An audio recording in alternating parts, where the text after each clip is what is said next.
Good evening, ladies and gentlemen, and welcome to Pangaea Today, a series where we try to break down the latest and exciting paleontological news into these easily digestible videos. Now, just to get ahead of this right now, this is a remade video.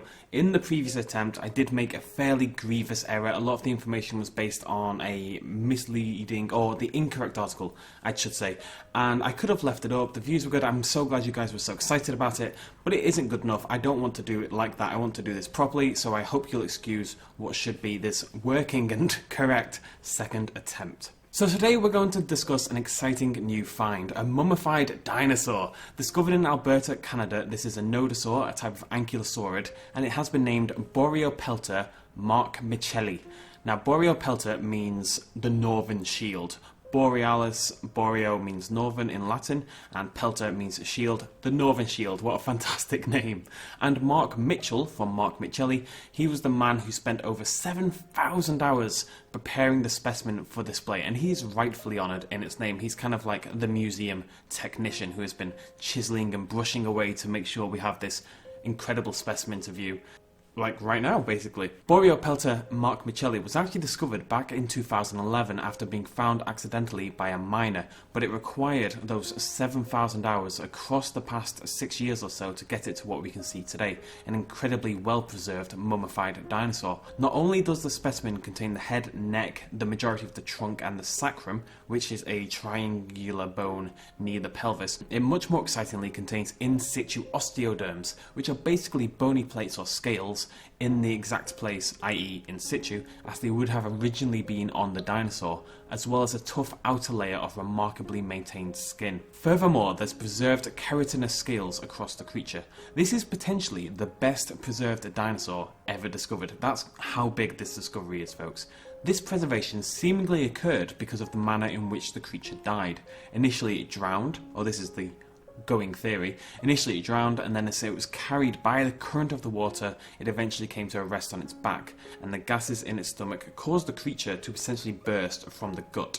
This left the armoured plating and sort of the higher reaches of the body to sink down. It was initially floating because of the bacteria releasing gases into the stomach. It then began to sink, hit the floor of the river, or sort of estuary kind of area, and the mud kind of kicked up from that. It covered the bony plates, it covered the keratin, it covered a bit of the skin and the tissue, and obviously the rest of it was protected by the floor of the river itself. This mud kind of kicked up and formed a protective shield. Now, other than the incredible level of preservation, there's actually a few more exciting aspects to this creature that can tell us more about the predator-prey dynamic that this large, lumbering and heavily armoured, this is really important for this next bit, this heavily armoured creature would have potentially faced. There's evidence gathered using mass spectrometry, which in simple terms is a process in which a material is ionized, and what that lets us do is measure the mass of different materials within a material. So you kind of split something up into different weights, and that lets you essentially discover what is contained within a sample. So there's this evidence using mass spectrometry that the Borealopelta exhibited something called countershading. Now, countershading is an evolutionary trait often displayed by preyed upon species in which the top reaches of the animal, which are those typically exposed to sunlight, are darker in pigmentation, and vice versa for the lower portions. If you want a really prominent example of this, a lot of fish display this exact kind of pigmentation. Because you can see as the sun hits the top of it and the shadow hits the bottom, it kind of creates a camouflage-esque sort of effect. This camouflage effect isn't really something displayed if you consider, say, the larger herbivores existing today, the large mammals of Africa, for example. There's no such countershading on an elephant or a giraffe or a zebra, for example. Even, well, I mean, zebras should probably consider it, but there's none on the elephants, there's none on the giraffes, there's none on the bigger herbivores. So that's a very interesting thing. This means that Borealopelta, unlike our current large herbivores, felt such pressure from the ability of the local predators that this evolutionary change was pushed through. It felt the same predation pressure that a large fish might in the oceans today, where it's getting hunted down by dolphins or seals or sharks. Given the incredible size and armour of this creature, you know, this is covered in keratinous, hard to get through spikes, very tough for any predator to break through. That really speaks to the hunting ability and the predator-prey dynamic of the area of said predators. Predators including Acrocanthosaurus, which would have lived or fossils have been found of Acrocanthosaurus in a region just south of where Borealopelta was discovered. In the end, research has really only just begun on this dinosaur now that Mark Mitchell has finished his extraordinary work, and it is likely that as technology progresses, more information will be revealed down the line, because as it stands, researchers are struggling to even CT scan the body to get to the fossils underneath. Typically, if you get a preserved fossil, you'll do a CT scan and that will show you the bone underneath, but because the Nodosaur, the Borealopelta, has such incredibly well preserved tissues and keratinous aspects and all this armour, they simply cannot get a good clear picture of the bones underneath. As it stands, they would have to actually crack through that outer shell to view the fossil underneath, which, given the quality of the specimen, is obviously something you want to avoid. We're going to keep an eye on this, and hopefully, as people work on this, probably over the next few decades, ladies and gentlemen, this is such a big find.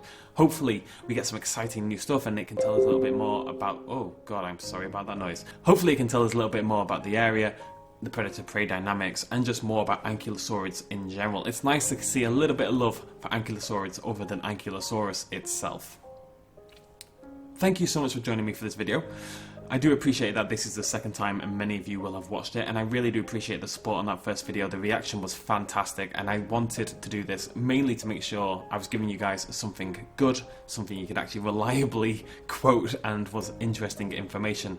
I'd love to do a few more of these, so again, commenting and liking it makes all the difference in the world, ladies and gentlemen. And if you want to see more of this and you're new to the channel, do hit that subscribe button. The plan is to not do this on a weekly basis or a daily basis or whatever. It's basically when exciting, intriguing paleontological news comes out, no matter what it is, we're going to discuss it here on the channel. And we've got a fantastic community of dinosaur lovers who are actively here, and so the comment section down below is a fantastic place to discuss the implications for this find, what you hope may come out of it, and all that kind of jazz.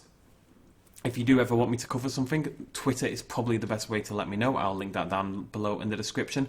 But other than that, thank you so much for joining me, and I shall see you lovely folks in the next episode. Cheers, much love, as always. Bye-bye.